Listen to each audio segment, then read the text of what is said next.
السلام علیکم ورحمۃ اللہ وبرکاتہ نحمده ونصلی علی رسوله الکریم رب اشرح لی صدری ویسر لی امری واحلل عقدۃ من لسانی یفقهوا قولی اللهم انفعنا بما علمتنا وعلمنا ما ينفعنا وزدنا علما سبحانك لا علم لنا الا ما علمتنا انك انت العلیم الحکیم اللهم طهر قلوبنا من النفاق وأعمالنا من الرياء وألسنتنا من الكذب فإنك تعلم خائنة الأعين وما تخفي الصدور آمین یا رب العالمین۔ تفسیر سورۃ التغابن آیت نمبر 11 سے آخر سورہ۔ اعوذ باللہ من الشیطان الرجیم ما اصاب من مصیبة الا بإذن اللہ ومن يؤمن باللہ يهد قلبہ واللہ بکل شیء علیم واطیعوا اللہ واطیعوا الرسول فإن تولیتم فإنما على رسولنا البلاغ المبین اللہ لا الہ الا هو وعلى اللہ فلیتوکل المؤمنون۔ اللہ تبارک و تعالی فرماتے ہیں ما اصاب من مصیبت الا باذن اللہ، کوئی بھی مصیبت، کوئی بھی چھوٹی یا بڑی کوئی بھی مصیبت نازل نہیں ہوتی مگر اللہ کے حکم سے ہوتی ہے۔ ابن عباس رضی اللہ عنہما فرماتے ہیں یعنی اللہ کے امر اور اس کی قدرت و مشیت کے ساتھ نازل ہوتی ہے۔ ومن یؤمن باللہ یہد قلبہ واللہ بکل شیء علیم، اور جو شخص اللہ پر ایمان لاتا ہے تو وہ اس کے دل کو ہدایت دے دیتا ہے اور اللہ تعالیٰ ہر چیز سے باخبر ہے۔ جس شخص کو کوئی مصیبت پہنچے وہ جان لے کہ یہ اللہ تعالیٰ کی قضا اور قدر کے ساتھ ہے۔ مومن کا یہ ایمان اور عقیدہ ہونا چاہیے کہ سب کچھ جو بھی کچھ دنیا میں ہو رہا ہے، یہ جو بھی کچھ اس کے ساتھ ہو رہا ہے وہ اللہ تعالیٰ کے ہاتھ میں ہے۔ اکیلا وہی اس پوری کائنات کا نظام چلا رہا ہے۔ دنیا میں جو بھی مصیبت آتی ہے، تکلیف آتی ہے، پریشانی آتی ہے، وہ اللہ تعالیٰ کے حکم سے آتی ہے اور اسی کے حکم سے ٹلتی ہے۔ اس لیے اگر حالات ناگوار ہوں تو مومن کو صبر و استقامت سے کام لینا چاہیے اور اللہ سبحانہ و تعالیٰ سے مدد طلب کرتے رہنا چاہیے۔ جو شخص سخت سے سخت حالات میں بھی اپنا تعلق اللہ تعالیٰ کے ساتھ جوڑے رکھتا ہے تو اللہ سبحانہ و تعالیٰ ایسے مومن کے دل کو سکون اور اطمینان بخش دیتا ہے۔ گھبراہٹ میں مبتلا ہو کر جو آدمی ایمان کے راستے سے ہٹ جائے تو وہ اللہ تعالیٰ کی ہدایت سے محروم ہو جاتا ہے۔ اللہ سبحانہ و تعالیٰ اپنے مومن بندوں کے حالات کو اچھی طرح جانتا ہے کہ دنیا میں کس پر کیا گزر رہی ہے، اس لیے انسان کو مطمئن رہنا چاہیے۔ یقیناً جو بھی مصیبت پہنچتی ہے ضرور اللہ سبحانہ و تعالیٰ کی اس میں کوئی نہ کوئی حکمت اور مصلحت ہوتی ہے، کیونکہ اللہ تعالیٰ اپنے مومن بندوں کا خیر خواہ ہے اور بلا وجہ اپنے مومن بندوں کو بلا وجہ کسی مصیبت میں نہیں ڈالنا چاہتا، جیسا کہ بخاری و مسلم کی حدیث ہے جس میں اللہ کے رسول صلی اللہ علیہ وآلہ وسلم فرماتے ہیں مومن پر تعجب ہے، اللہ تعالیٰ اس کے لیے جس چیز کا بھی فیصلہ فرمائے وہ اس کے حق میں بہتر ہوتی ہے۔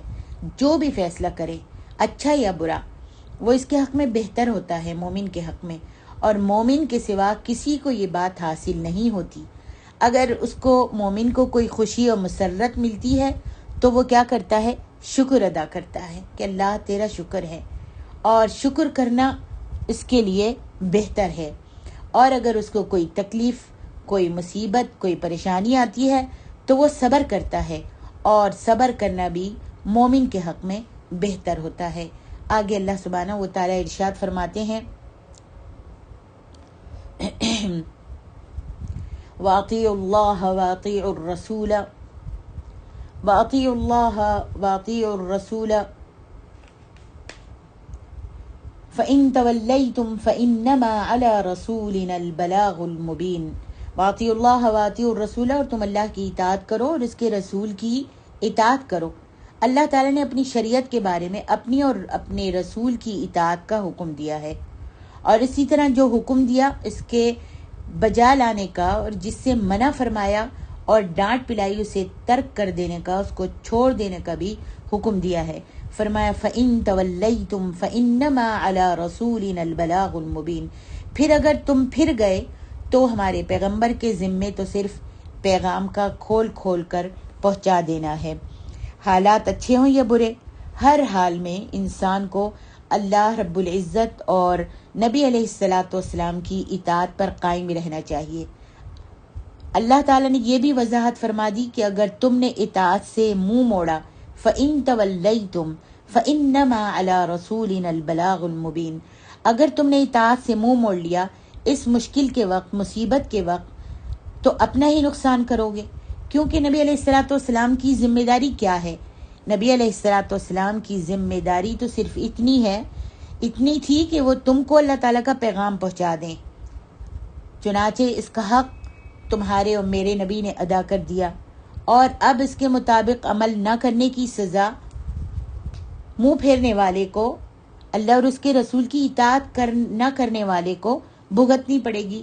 اللہ اور اس کے رسول کا کام جو تھا وہ صرف پیغام پہنچانا ہے۔ اللہ اکبر۔ آگے ارشاد ربانی ہے، اللہ لا الہ الا ہوا وعلی اللہ فلیتوکل المؤمنون۔ اللہ سبحانہ و تعالیٰ اس آیت میں توحید فرما رہے ہیں، توحید کا ذکر فرما رہے ہیں کہ اس کی ذات جو ہے پاک ہے، یکتا ہے، بے نیاز ہے، اور اس کے سوا کوئی بھی معبود نہیں۔ اللہ لا الہ الا هو علی اللہ فلیتوکل المؤمنون، اللہ جو معبود برحق ہے، اس کے سوا کوئی عبادت کے لائق نہیں، لہذا مومنوں کو چاہیے کہ صرف اور صرف اللہ پر بھروسہ رکھیں۔ آیت کے پہلے حصے میں توحید کے بارے میں خبر دی گئی اور اس کے معنی طلب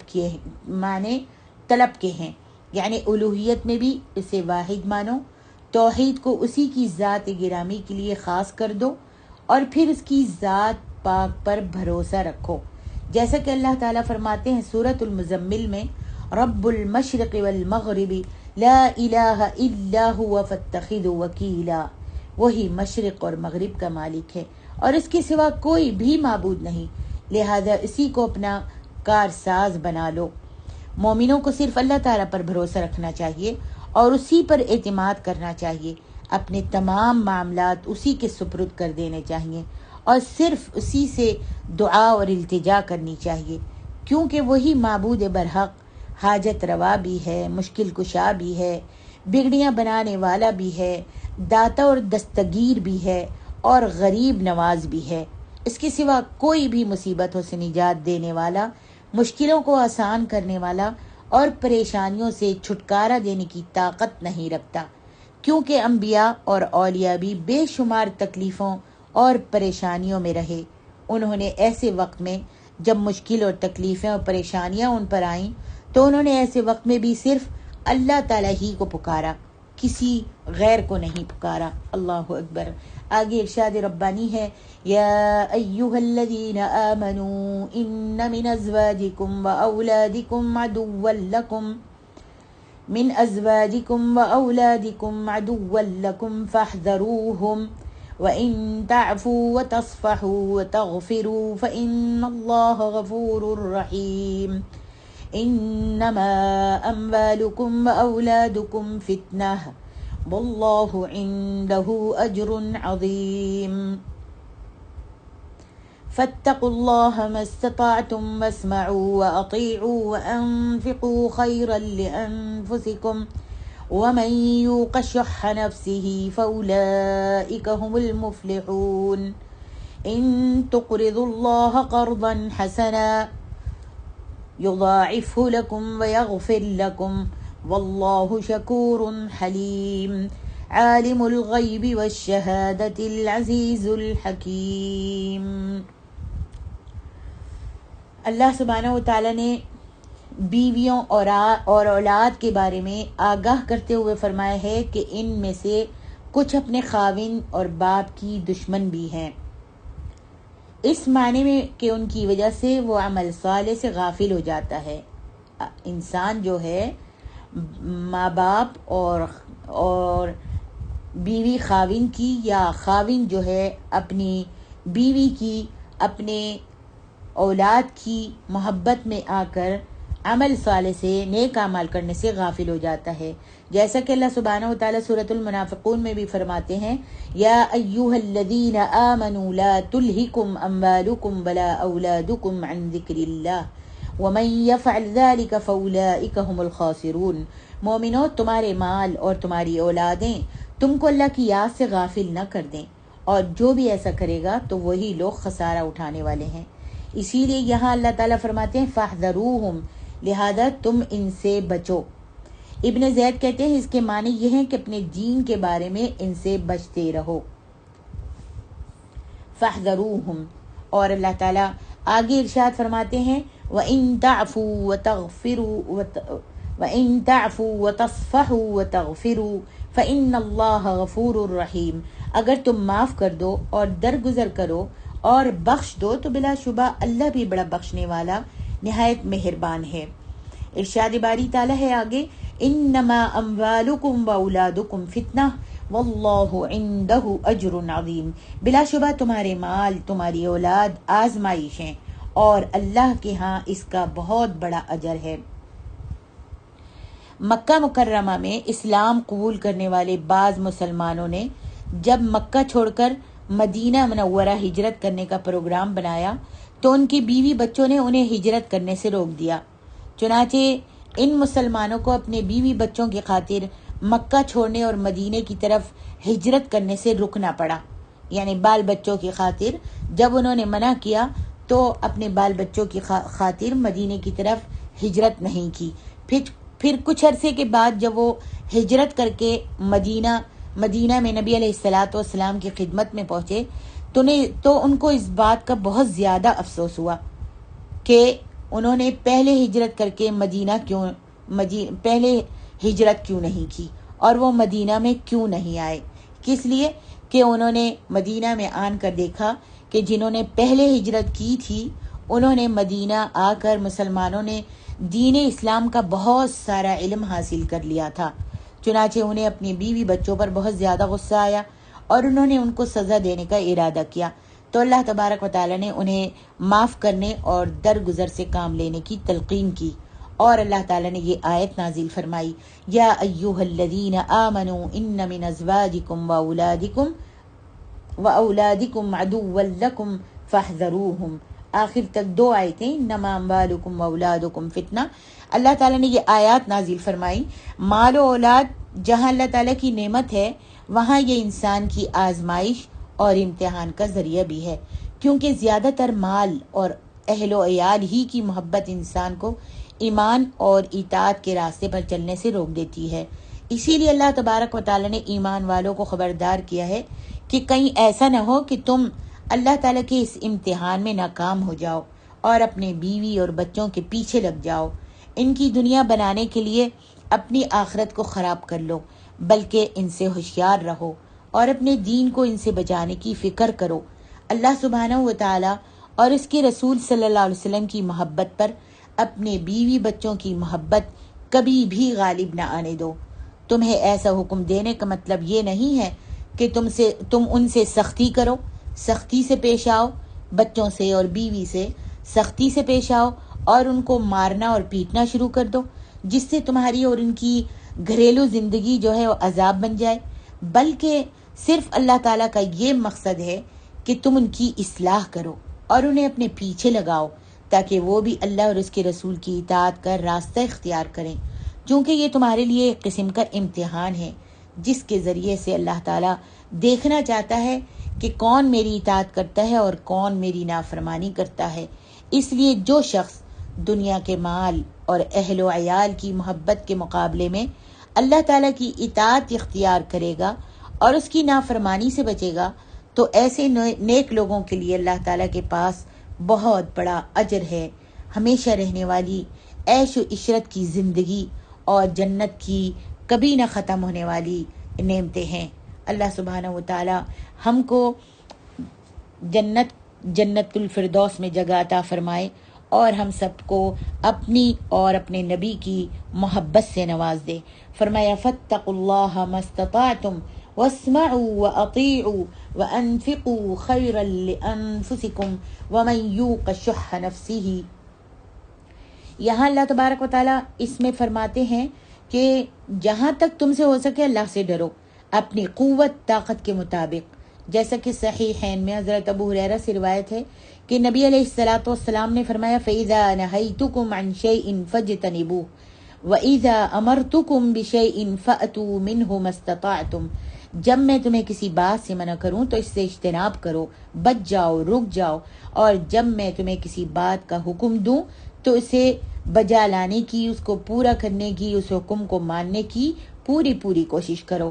ارشاد باری تعالیٰ ہے وَاسْمَعُوا وَأَطِيعُوا، اور اس کے احکام کو سنو اور اس کی اطاعت بھی کرو. یعنی نبی علیہ الصلوۃ والسلام اور اللہ جو حکم دے اس کے اطاعت گزار بن جاؤ اور دائیں بائیں نہ دیکھو. اللہ تبارک و تعالیٰ اور اس کے رسول سے آگے بڑھنے کی کوشش مت کرو. جس کا تمہیں حکم دیا گیا ہے اسی سے پس و پیش مت کرو، اور جس سے تمہیں منع کر دیا گیا ہے اس کا ارتکاب مت کرو. اللہ اکبر.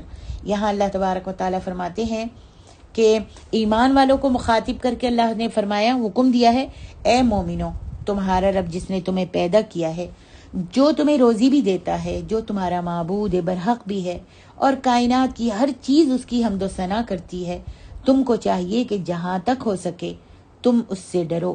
وہی کام کرو جس کے کرنے سے اللہ تعالیٰ خوش ہوتا ہے. جس کام سے اللہ تعالیٰ ناراض ہوتا ہے اس کو چھوڑ دو. اللہ اور اس کے رسول کی باتوں کو غور سے سنو. واسمعوا واطیعوا، اور ان پر عمل بھی کرو. صرف سنو ہی نہیں بلکہ سننے کے بعد اس پر عمل بھی کرو. اس لیے کہ صرف بات سن لینے کا فائدہ نہیں ہوتا جب تک کہ اس کے مطابق عمل نہ کیا جائے. آگے فرماتا ہے اللہ تعالیٰ وَأَنفِقُوا خَيْرًا لِأَنفُسِكُمْ، اور خرچ کرو یہ تمہارے نفسوں کے لیے بہت بہتر ہے. یعنی اللہ تعالیٰ نے جو رزق تم کو عطا فرمایا ہے اس میں سے اپنے قرابت داروں، فقیروں، مسکینوں اور ضرورت مندوں پر خرچ کرو. اللہ تعالیٰ کی مخلوق پر احسان کرو جس طرح اس نے تم پر احسان کیا ہے. اللہ تعالیٰ نے اپنی راہ میں مال خرچ کرنے کے فوائد کا ذکر کرتے ہوئے فرمایا، اس آیت میں فرمایا کہ اللہ تبارک و تعالیٰ نے صدقہ اور خیرات اور مال خرچ کرنے کی ترغیب دی ہے. لوگوں سے کہا گیا ہے کہ اللہ سبحانہ و تعالیٰ نے جو دنیا کا مال و دولت تم کو عطا کیا ہے تم اس میں سے رشتہ داروں، فقیروں، مسکینوں اور حاجت مندوں کو دیتے رہو.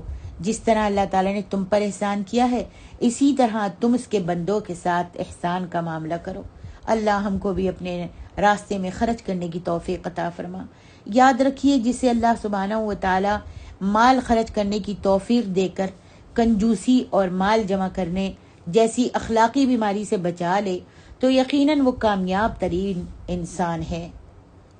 جس کو اللہ تعالیٰ نے مال دیا ہے اور اللہ تبارک و تعالیٰ اس کو توفیق دیتا ہے مال خرچ کرنے کی، تو اور اس کو اللہ تعالیٰ مال خرچ کرنے کی توفیق دے کر کنجوسی اور مال جمع کرنے جیسی اخلاقی بیماری سے بچا لیتا ہے تو یقیناً وہ کامیاب ترین انسان ہے. اللہ ہم کو ان میں سے بنا دے کہ ہم اس کے راستے میں مال خرچ کریں. اس لیے کہ اللہ تعالیٰ کے راستے میں اپنا مال خوب دل کھول کر خرچ کرو تاکہ تم دنیا اور آخرت کی عظیم کامیابی حاصل کر سکو. آگے ارشاد ربانی ہے ان تقرضوا اللہ قرضا حسنا یضاعفہ لکم ویغفر لکم. اگر تم اللہ کو قرض حسنہ دو گے تو وہ تم کو اس کا دوچن دے گا، یعنی زیادہ کر کے دے گا، اور پھر تم کو بخش بھی دے گا. اللہ اکبر. اور پھر بخش بھی دے گا، اس کا تم کو اجر بھی عطا فرمائے گا. اللہ کے راستے میں خرچ کرنے کو اسے قرض دینے کے مترادف قرار دیا گیا ہے. جیسا کہ صحیح حدیث میں ہے اللہ تعالیٰ ارشاد فرماتا ہے من یقرض غیر عدیم ولا ظلوم. کون ہے جو اس عظیم ہستی کو قرض دے جو نہ تو قلاش ہے اور نہ ذرہ بھر ظلم کرنے والا ہی ہے.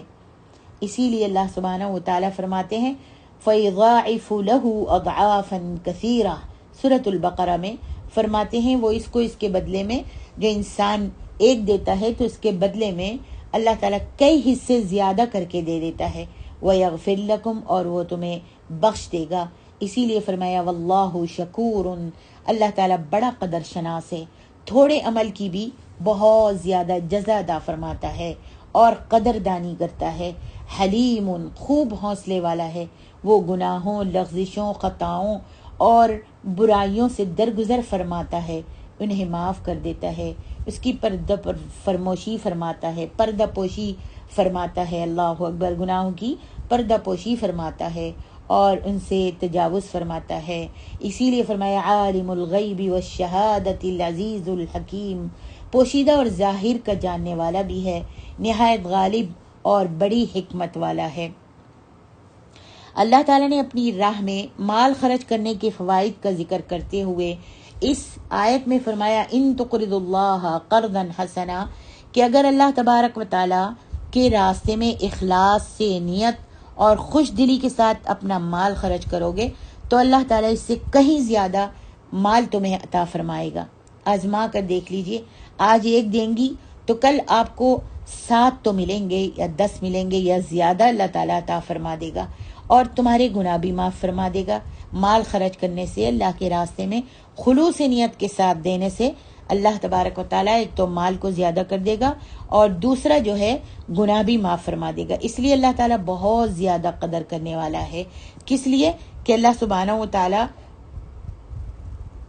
ناقدری نہیں کرتا، بلکہ اپنے نام پر اپنے لیے خلوص نیت سے خرچ کرنے والے کی قدر کرتا ہے۔ وہ تھوڑے عمل پر بہت زیادہ ثواب دیتا ہے۔ کس لیے؟ کہ وہ بردبار ہے، اللہ اکبر، حلیم ہے، بردبار ہے، کہ گناہوں کو معاف فرما دیتا ہے اور اپنے بندوں کو گناہ کرتے دیکھ کر فوراً کے فوراً عذاب نہیں بھیجتا اور نہ ہی ان کی پکڑ کرتا ہے، اور وہ یہی سوچتا ہے اور اس کے پاس یہی ہوتا ہے کہ شاید آج توبہ کر لے، شاید کل توبہ کر لے۔ انسان کتنے گناہ کرتا ہے، کتنے سجدے ہیں جو ہم نہیں کرتے، کتنی نمازیں ہیں جن کی پابندی نہیں کرتے۔ آج ہمارے آل اولاد جو ہیں، مسلمان بندے جو ہیں، مسلمان عورتیں جو ہیں، کبھی کوئی بہانہ، کبھی کوئی بہانہ، کبھی کام کا بہانہ، کبھی گھر کی مصروفیت کا بہانہ، کبھی بچوں کی مشغولیت کا بہانہ، کبھی کچھ ٹالتے جاتے ہیں، نماز وقت پر ادا نہیں کرتے اور کبھی خیال ہی نہیں آتا، اور پھر یہی کہتے ہیں کہ بھئی توبہ کر لیں گے، اچھا پڑھ لیں گے، کبھی توبہ کا بھی خیال نہیں آتا، اللہ اکبر۔ لیکن اللہ سبحانہ و تعالی حلیم ہے، بردبار ہے، گناہوں پر گناہ بندہ کیے جاتا ہے اور سستی اور غفلت میں اپنی زندگی گزارتا ہے، عیش و عشرت کے اندر مست ہو کر دنیا میں رہتا ہے، مال و متاع سے فائدے اٹھاتا ہے، اللہ تبارک و تعالیٰ پھر بھی ایک دم نہیں پکڑتا، ڈھیل پہ ڈھیل دیے جاتا ہے، اور وہ یہی کہتا ہے کہ شاید آج توبہ کر لے، شاید کل توبہ کر لے، شاید صبح کا بھولا ہوا شام کو واپس آ جائے اور میرے آگے جھک جائے اور اپنے گناہ کا اعتراف کر کے 2 آنسو بہا لے، اللہ تعالیٰ اس کو معاف کر دیتا ہے۔ اللہ سبحانہ و تعالیٰ جو ہے ہر چھپی اور ظاہر چیز کو جاننے والا ہے، اس کے ظاہری اعمال اور دلوں کی نیتوں کی اچھی طرح اس کو خبر ہے، اس سے کوئی بھی چیز پوشیدہ اور چھپی ہوئی نہیں ہے، کس لیے کہ وہ غالب اور حکمت والا ہے، اللہ اکبر۔ آیت مبارکہ کی حکمت اور تقاضے: جب مومن کو اس بات کا یقین ہو جاتا ہے کہ مصیبت اللہ تعالیٰ کے حکم سے آتی ہے تو وہ پریشانی کے وقت صبر کرتا ہے اور اللہ تعالیٰ کے فیصلے پر راضی ہو جاتا ہے، اس طرح اس کے دل کا بوجھ جو ہے ہلکا ہو جاتا ہے۔ آزما کر دیکھ لیجئے، جب کوئی پریشانی اور مصیبت آئے تو پھر اس اللہ کے فیصلے پر راضی ہو جائیے اور کہیے الحمدللہ، یہ اللہ کی طرف سے ہے یہ مصیبت پریشانی اور اللہ ہی اس کو دور کرے گا۔ جب آپ اتنا کہہ دیں گے کہ یا اللہ میں راضی ہوں تیری رضا پر، تو دیکھ لیجئے گا کہ آپ کے دل کا بوجھ کتنا ہلکا ہوگا اور آپ کو سکون مل جائے گا، اطمینان نصیب ہو جائے گا۔ نمبر 2، نبی علیہ الصلوۃ والسلام کی ذمہ داری جو ہے وہ لوگوں تک صرف اللہ تعالیٰ کا پیغام پہنچا دینا ہے، اس کے بعد لوگوں کو ماننا نہ ماننا یہ لوگوں کا کام ہے۔ اب اگر کوئی اسے نہ مانے تو نبی علیہ الصلوۃ والسلام کو اس سے کچھ بھی نقصان نہیں پہنچتا، اور نہ ہی اللہ تبارک و تعالیٰ اپنے نبی سے پوچھے گا کہ فلاں نے تمہاری بات کو کیوں نہیں مانا، یا وہ اسلام کیوں نہیں لایا، یا اس نے نماز کیوں نہیں پڑھی، یا وہ توحید پر کیوں نہیں جمع۔ توحید کے ساتھ اس نے جب اقرار کیا لا الہ الا اللہ، آپ کی تبلیغ کو مانا، تو اس نے شرک کیوں کیا؟ نبی علیہ الصلوۃ والسلام سے اللہ تبارک و تعالیٰ اس کے بارے میں سوال نہیں کریں گے۔ نمبر 3، مومنوں کو صرف اللہ سبحانہ و تعالیٰ پر ہی توکل، اعتماد، بھروسہ اور یقین کرنا چاہیے، کیونکہ وہی حالات کو بدلنے پر قدرت رکھتا ہے، کائنات کی ہر چیز پر اس کا حکم چلتا ہے۔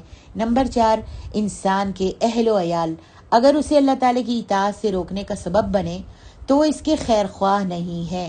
یاد رکھیے، انسان کا اہل و عیال، بال بچہ، آل اولاد، مال اگر اللہ تعالیٰ کی اطاعت سے روکنے کا سبب بنتے ہیں تو وہ آل اولاد جو ہے اس کے خیر خواہ نہیں بلکہ دشمن ہیں۔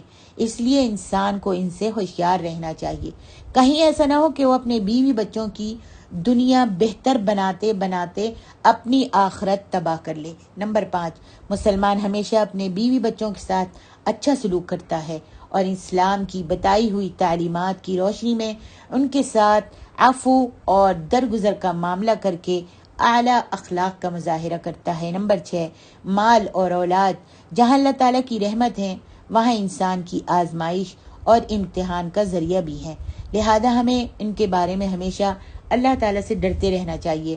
نمبر 7، انسان کو مال و دولت بہت محبوب ہوتا ہے، اس لیے عام طور پر نفس جو ہے، انسان کا دل جو ہے کنجوسی پر ابھارتا ہے، لیکن جو شخص اپنے نفس پر قابو رکھتے ہوئے اللہ تعالیٰ کے راستے میں اپنا مال خرچ کرے تو وہ کامیاب ترین انسان ہے۔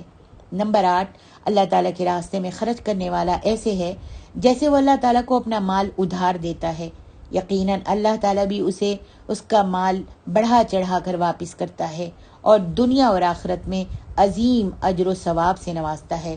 نمبر 9، اللہ تعالیٰ نیک اعمال کرنے والوں کی قدر کرتا ہے اور گناہ کرنے والوں کو فوراً عذاب میں مبتلا نہیں کرتا بلکہ انہیں مہلت دیتا ہے، ڈھیل دیتا ہے، شاید کہ وہ توبہ کر لیں۔